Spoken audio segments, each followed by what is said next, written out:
Bonjour et bienvenue dans l'émission Real Talk d'Ado Connexion. Je m'appelle Noah et je suis animatrice dans le groupe Ado Connexion et nous sommes en compagnie de Guillaume. Yes, salut Noah. Guillaume, comment ça va? Bah ça va et toi? Ouais, ça va. Alors, est-ce que tu peux te présenter en quelques mots, s'il te Alors plaît? moi je m'appelle Guillaume, j'ai 25 ans, je suis étudiant en théologie, donc la théologie c'est tout ce qui se rapporte à la foi, à apprendre à connaître, c'est des études sur la foi. Et après, sinon je suis aussi responsable du groupe d'ado ici à l'Église en Action. Ok, bah super, merci. Et nous sommes particulièrement ravis de se retrouver dans ce nouveau format de vidéo. Et on va commencer par notre thème du jour que vous avez choisi en répondant à notre sondage. Et ce thème, c'est comment avoir une vie de prière. Parce que c'est vrai que quand on est adolescent, souvent on peut se demander mais comment faire pour avoir une vie de prière entre les distractions, la famille, les amis, les cours, tout ça. Et donc, bah, Guillaume, j'imagine que toi aussi, tu as dû te poser cette question quand tu Ouais, étais c'est vrai, ouais. adolescent. Tout à Ouais. fait, ouais. Et bah, du coup, avec du recul, quel conseil tu pourrais nous donner? Bah, déjà, je pense qu'avant de dire comment avoir une vie de prière, Mm. j'aimerais d'abord dire pourquoi est-ce que c'est important d'avoir une vie de prière. Mais je pense que une première chose que je pourrais dire, c'est que la vie de prière, c'est vraiment la chose la plus importante qu'on peut avoir à faire dans notre journée. Il y Mm. a plein de choses qui sont importantes, de manger, de boire, etc. Mais avoir ce temps avec Dieu, ce temps de communion, c'est vraiment le moment qui va vraiment déterminer le reste de notre journée. Une voiture électrique, elle a besoin de recharger ses batteries pour pouvoir rouler. Bah, le chrétien, il a besoin de son temps de prière, il a besoin de son temps avec Dieu pour Mhm. pouvoir réagir correctement. Ça va vraiment déterminer, je pense, le climat, l'ambiance de la journée, si on a un bon temps avec Dieu.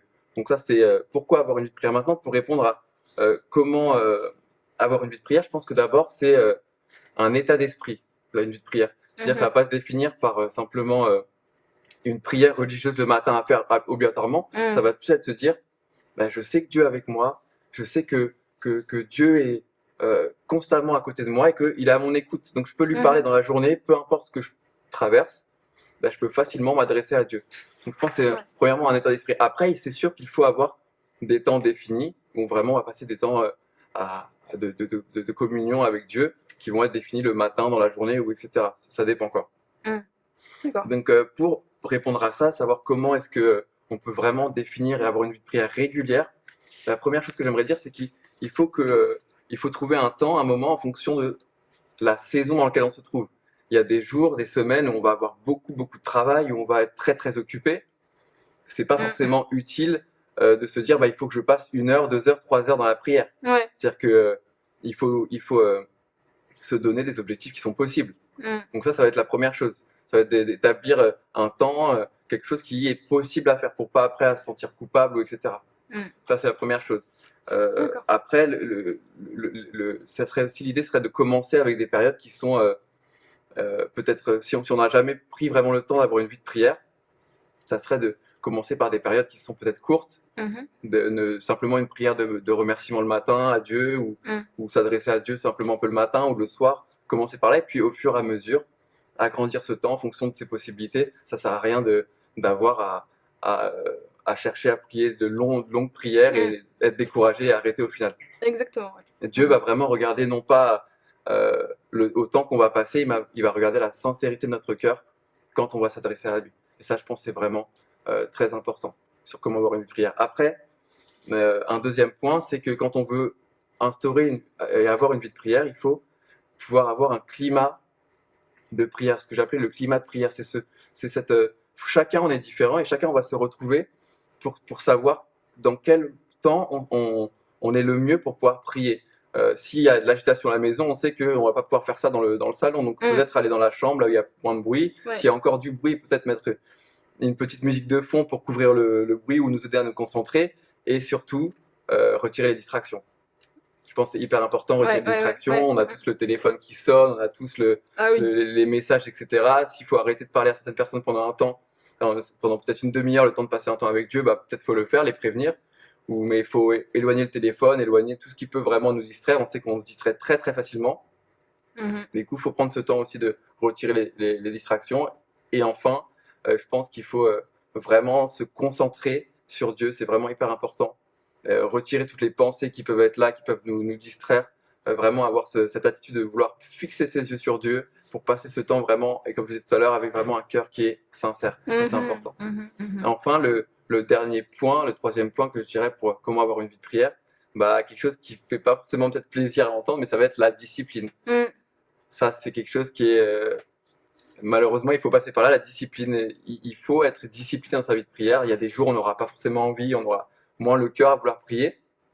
Mais si on écoute seulement notre tête, selon les personnes, on priera peut-être jamais, quoi. Donc il faut vraiment se donner des objectifs. Et quand on connaît tout le bénéfice qu'on peut avoir à prier et à se retrouver dans la présence de Dieu, tous les bénéfices qui découlent de notre vie de prière, ça peut que nous encourager à avoir cette vie de prière. Donc voilà pour les différents points, les petits conseils pour avoir une vie de prière.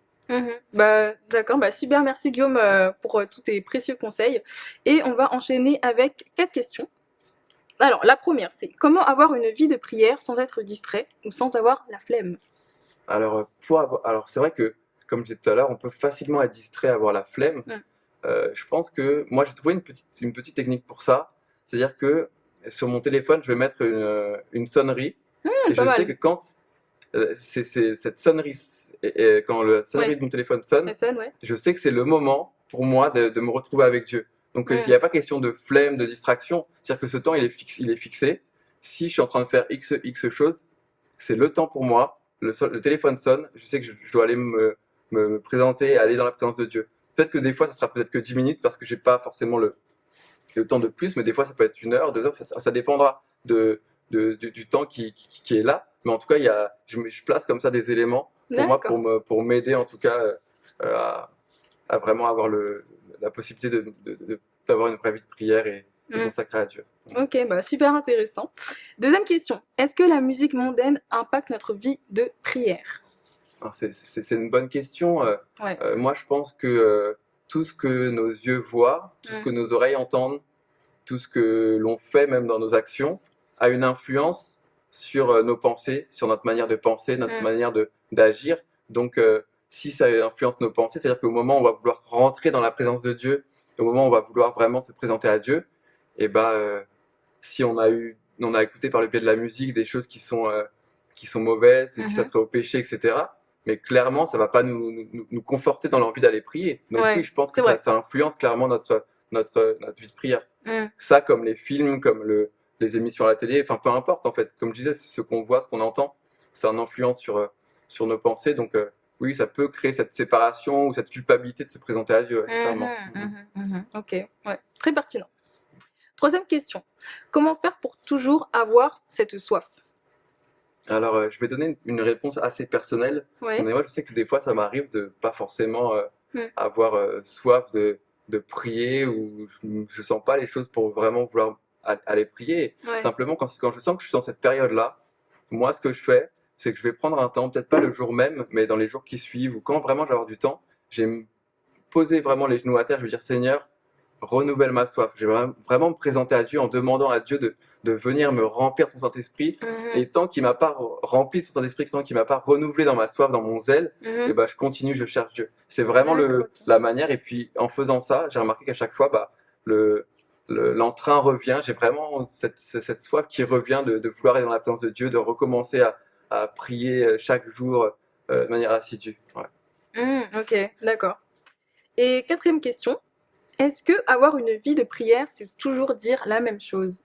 Non, pas du tout. Non, comme je disais au tout début, la prière avec Dieu, c'est vraiment pas quelque chose de religieux. C'est vraiment une relation. Donc, je pense qu'en plus, il y a énormément de manières différentes de prier. On peut prier avec, par exemple, se faire une liste de prières, de sujets de prière. On peut prier en demandant au Saint-Esprit de nous inspirer quoi prier. On peut simplement présenter notre journée à Dieu. On peut remercier Dieu pour ce qu'il a fait dans notre vie. On peut passer des temps de prière, d'adoration. Il y a vraiment plusieurs manières de prier. La prière, il y aura des choses qui se ressembleront tous les jours, mais il y a tellement une variété. On peut tellement vivre beaucoup de choses dans la prière que non, je pense que la prière, c'est pas tout le temps dire la même chose. Ok, merci beaucoup Guillaume pour toutes tes réponses. Vous êtes maintenant équipé pour bien mener votre vie de prière. Et surtout, si vous voulez retrouver tous les conseils de comment avoir une vie de prière, n'hésitez pas à replay la vidéo. Et éventuellement, si vous avez des questions, n'hésitez pas à nous écrire à notre adresse email qui va s'afficher juste en bas de la vidéo. Et donc, du coup, nous allons poursuivre avec notre rubrique témoignages. Et donc, nous voilà avec Nathan, l'un de nos ados du groupe Ado Connexion. Nathan, comment ça va? Très bien, toi. Bah ouais, super, hein, je vois, t'as sorti la petite paire et tout, on est Exactement. assortis. Spécialement pour l'émission. Ouais, bah super. Et du coup, est-ce que tu veux te présenter en quelques mots, s'il te plaît? Bah, du coup, je m'appelle Nathan. J'ai 15 ans. D'accord, Je fais partie de l'église d'Argenteuil depuis ma naissance. Et d'accord, je fais également partie du groupe d'ados. d'accord. Bah merci. Donc, du coup, Nathan, tu es un ado et tu arrives à avoir une vie de prière. Exactement. Ouais. Donc, est-ce que tu peux nous en dire plus, s'il te plaît? Bah, moi, finalement, ma vie de prière, elle a commencé depuis que j'ai donné ma vie à Christ, c'est-à-dire depuis avril 2019. Mhm. Et c'est vraiment l'élément déclencheur qui a permis que j'ai cette relation avec Dieu. Et donc voilà, ça a commencé petit à petit, au fur et à D'accord. mesure du temps, et j'ai commencé à apprendre, à parler avec Dieu, etc. Et Mhm. donc voilà. D'accord. Et est-ce que tu as toujours été capable de passer du temps dans la prière? Franchement, non. Franchement, il y a... Bah, justement, je vais revenir à là où, au départ, franchement, je faisais des prières, ça durait même pas 5 minutes. Mm. Quelques petites minutes, 2-3 minutes, allez. Ouais, on est tous passés par là. On est tous pas exactement. Mm. Et je prenais vraiment des courtes minutes, mais et même par moments, j'étais même frustré limite. Mm. Et Ok. je faisais simplement, un jour, je pense, je sais pas les mots exacts, mais j'ai fait juste cette prière où j'ai demandé au Seigneur, voilà, je veux juste avoir cette relation avec toi chaque jour, etc. Et au D'accord. final, pendant les vacances d'été, pendant 2 mois, mes prières se sont accompagnées d'une lecture de la Bible. Et Waouh. au fur et à mesure du temps, en fait, les deux se complétaient parfaitement. Et du coup, j'ai, au fur et à mesure du temps, appris à connaître Dieu dans la prière, à savoir comment m'adresser à lui, dans mes mots, dans la manière, avec le cœur avec lequel je parlerai avec Dieu, etc. Mhm. Et vraiment, ça s'est fait petit à petit. Ça passait de 5 minutes Mm. à 10 minutes, 15 minutes, etc., etc. Et Super. puis voilà. Ok, super. Et du coup, Nathan, finalement, qu'est-ce que ça t'apporte d'avoir une vie de prière? Une vie de prière, c'est primordial, comme l'a dit Guillaume précédemment, c'est primordial pour la vie d'un chrétien. Mm. Parce que être en communion avec Dieu, personnellement, c'est la chose la plus incroyable et qui m'est arrivée dans ma vie. Mhm. Pouvoir parler avec Dieu dans mon quotidien, que ce soit à l'école, avec tous les camarades de classe qui forcément pas forcément connaissent Dieu, Mm. ou même à la maison, ou dans ma famille, etc. Des fois, c'est compliqué, des fois, c'est dur.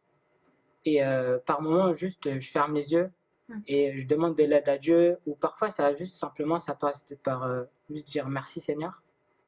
Et ça aide beaucoup dans ce que je fais, c'est-à-dire dans mon travail à l'école, dans ce que je peux faire en dehors de l'école, Mhm. et dans l'aide que je peux fournir aux personnes. Ça forge mon caractère, Mm. ça me donne une paix intérieure surtout. Et quand je prie, quand j'ai ces moments de prière dans ma vie avec Dieu, c'est surtout une paix que je ressens dans mon cœur à chaque fois. Et c'est l'une des premières choses que j'ai expérimentées dans ma vie de prière avec Dieu. C'est ma paix, premièrement, dans mon cœur qui était là tout le temps, en fait. Puis voilà. D'accord, ok. Merci Nathan pour ton super témoignage. Et je crois fermement que d'autres jeunes vont pouvoir Je l'espère, être je bénis. l'espère. Ouais, tout à fait. Et du coup, on te remercie d'être venu nous voir. Et on va passer tout de suite à notre rubrique Louange. Hey Caleb, ça va? Salut Nora, ça va et toi? Bah oui, ça va. Est-ce que tu peux te présenter en quelques mots, s'il te plaît? Alors, moi c'est Caleb, j'ai 22 ans, je suis étudiant dans la vie Mhm. et je fais de la louange. Je suis dans le groupe de louange de l'église d'Argenteuil, dans Musique Connexion, et je suis aussi responsable des ados à l'église. D'accord, ok. Et du coup, aujourd'hui, tu vas nous interpréter un chant. Oui, Voilà. On te laisse toute la place, vas-y. ça marche.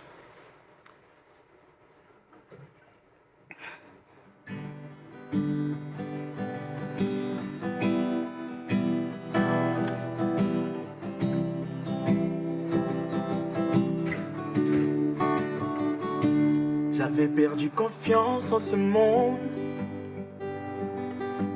Tout me paraît si clair maintenant. J'ai retrouvé la raison. Le monde a besoin de moi. Le monde a besoin de toi. Le monde a besoin de nous. Le monde a besoin de nous. Être ce disciple qui va, qui court, qui ramène à la maison toutes ces âmes égarées. Je veux être ce disciple qui va, qui court, qui ramène à la maison toutes ces âmes égarées. Je veux partager cette joie qui m'envahit. Je veux partager cette paix qui brûle en moi. Je veux partager cet amour qui me fait vivre. Oh, oh, oh, oh. Le monde a besoin de toi. Le monde a besoin de moi. Le monde a besoin de nous. Le monde a besoin de nous. Je veux être ce disciple qui va, qui court, qui ramène à la maison toutes ces âmes égarées. Je veux être ce disciple qui va, qui court et qui ramène à la maison toutes ces âmes égarées.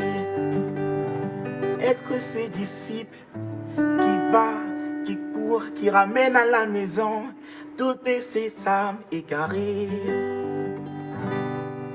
Waouh, c'était vraiment magnifique. Merci, merci. Merci d'avoir partagé cette composition avec nous. On a vraiment été bénis. Et du coup, j'aurais quelques petites questions.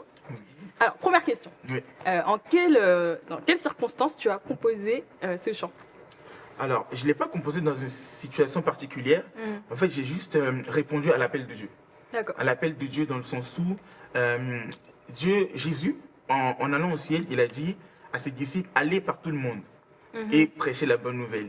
La bonne nouvelle, c'est Jésus. Et nous avons Jésus et nous sommes obligés, nous qui avons Jésus, nous sommes obligés d'aller vers nos amis, nos voisins, nos camarades de classe, nos amis pour leur parler de Jésus. Nous, ce chant dit, je veux partager cette joie que Dieu m'a donnée, cette paix que Dieu m'a donnée. Le monde a besoin de cette joie en fait. Le monde a besoin de cette paix que donne Jésus en fait. C'est juste ça. Jésus répondait à l'appel de Dieu et voilà. D'accord, ok. Et du coup, deuxième question. Oui. Qu'est-ce que tu aimerais transmettre à travers ce chant? L'amour. L'amour, ok. L'amour de Dieu. C'est beau. C'est ça, l'amour de Dieu. Parce que on peut pas. J'ai un frère qui m'a dit une fois, tu peux pas parler de Dieu à quelqu'un, tu peux parler de Jésus à quelqu'un, de l'amour de Jésus à quelqu'un, tu peux pas témoigner de l'amour de Jésus à quelqu'un si toi-même tu n'as pas l'amour. Tu vois, et si toi tu as cet amour que tu le partages, et en fait tu peux pas parler de l'amour de Jésus à quelqu'un et que la personne reste comme ça en fait. Genre si tu parles de Jésus à quelqu'un, ça a toujours un impact. Ça a toujours un impact. Et cet amour-là que moi j'ai reçu, en fait, c'est ça que je veux partager. C'est l'amour qui est Jésus. D'accord. Bah, merci d'avoir partagé merci à cette toi. composition avec nous. Et du coup, on va passer à notre dernière rubrique. Et c'est la rubrique créativité. Et voilà, on se retrouve avec Frédéric pour la dernière rubrique, donc la partie créativité. Frédéric, comment ça va? Ça va bien, et toi, Noah? Bah ça va très bien même. Est-ce que tu pourrais te présenter en quelques mots, s'il te plaît? Ouais. Du coup, moi, c'est Frédéric et je suis animatrice dans le comité ado. Voilà. D'accord, ok. Et du coup, est-ce que tu pourrais nous en dire plus sur ce que c'est la rubrique créativité? Oh oui, dans cette rubrique, au fait, je vous parle ou je vous présente tout simplement des dons et des talents de certains jeunes de l'église ou pas forcément. Donc voilà. D'accord, ok. Bah, d'ailleurs, justement, si vous étiez là lors de notre précédente réunion Zoom, vous avez eu l'opportunité de pouvoir remporter une surprise lors d'un jeu. Et du coup, bah, on va vous le révéler aujourd'hui. Yes. Et je laisse Frédéric qui nous en dire plus. Pour la surprise, tada! Waouh! Voilà, ce sont des tableaux, des magnifiques tableaux. Ils sont super. Ouais, je vais t'en donner quelques-uns. Ouais. Vas-y. Voilà, des tableaux. Ils sont super beaux. Hein. Tableaux, ouais, qui ont été réalisés par la main, par Liobi, qui est une jeune de l'église. Et voilà, ils sont beaux. Et sur chaque tableau, comme vous pouvez le voir, il est inscrit un message encourageant qui est inspiré de la Bible. Par exemple, sur celui-ci, nous avons « Moi, le Seigneur, je suis ton Dieu, tu as du prix à mes yeux et je t'aime. » Moi, j'en ai quelques-uns chez moi et sur le mien, il y a écrit « Ne crains rien car je suis avec toi. » Et chaque matin, ça me booste quand je tombe sur ça. Et ils sont franchement, ils sont très bien faits. Ils sont faits avec beaucoup d'amour, avec beaucoup de passion. Oui, exactement. En plus, ils sont mixtes. Elle fait aussi pour les hommes. Ouais. Bah celui-là, c'est pour les hommes, je crois. Voilà. Là, moi, j'ai pour une fille. Voilà, un peu plus girly et tout le reste. Donc, voilà. Ce que j'aime beaucoup avec ces tableaux qui sont réalisés par Myobi, c'est que le message encourageant n'est pas juste une parole quelconque, c'est véritablement la parole de Dieu. Et qui dit parole de Dieu, qui dit Dieu lui-même, au fait, qui nous encourage. Et ce que j'aime aussi, c'est que quand tu tombes sur ça le matin, t'es réveillé, quoi. Tu sais que Dieu, il est là, il se souvient de toi. Tu peux aussi, on mémorise aussi facilement des versets de la Bible avec ces tableaux. Et aussi, on se rappelle des promesses que Dieu fait pour chacun de nous, tout simplement. Donc voilà pour les tableaux. Et en parlant de dons, en parlant de talent, Myobi ne fait pas seulement des tableaux, elle fait aussi beaucoup de choses au fait de ses mains. Et pour la gloire de Dieu, bien évidemment. Et pour cela, je voudrais vraiment encourager les ados à mettre leurs dons et leurs talents au service du Seigneur. Vous pouvez vous dire que moi, j'ai pas de dons, moi, j'ai pas de talent, je ne sais vraiment pas au fait quoi faire. Moi, je ne dessine pas. Le don et le talent, ce ne sont pas juste des dessins. Tout à l'heure, on écoutait Caleb chanter. Lui, il chante pour la gloire de Dieu. Et peut-être que votre talent, c'est la danse ou je ne sais pas quoi. Et si vous ne savez pas, au fait, quel est votre talent, pas de panique. Il suffit juste de rentrer dans la présence de Dieu et de lui poser la question, voilà, Seigneur, c'est quoi mon don? C'est aussi une manière de cultiver votre vie de prière, comme nous l'avons dit tout à l'heure avec Guillaume. Voilà. D'accord, franchement, super. Ça me donne envie d'en accrocher un dans ma chambre. Hein, tu vois. Et du coup, où est-ce qu'on peut s'en procurer un? Du coup, Myobi, elle a une page Insta et c'est My Ocrea. Et sur cette page, au fait, vous pouvez trouver toutes ces réalisations, que ce soit des tableaux ou encore des marque-pages. Voilà, donc n'hésitez pas. Surtout que bientôt les fêtes, faites-vous des jolis cadeaux. Ouais, vous se faire plaisir, quoi. Exactement. D'ailleurs, on vous propose de gagner un des tableaux, voilà. Donc sur Instagram. Et donc pour participer, c'est super simple. Il vous suffit d'être abonné à la page Instagram d'Ado Connexion, de liker le dernier post du concours et de taguer un ami. Voilà. Merci beaucoup Frédéric pour la rubrique. Et voilà, notre programme touche à sa fin. On vous remercie d'avoir suivi l'émission. Et si vous voulez retrouver toutes nos activités, vous pouvez les retrouver sur le compte Instagram Ado Connexion. Si le contenu vous a plu, n'hésitez pas à nous le faire savoir en commentaire, de aussi lâcher un petit like, des pouces bleus. Et on vous dit à bientôt et prenez soin de vous. Que Dieu vous bénisse.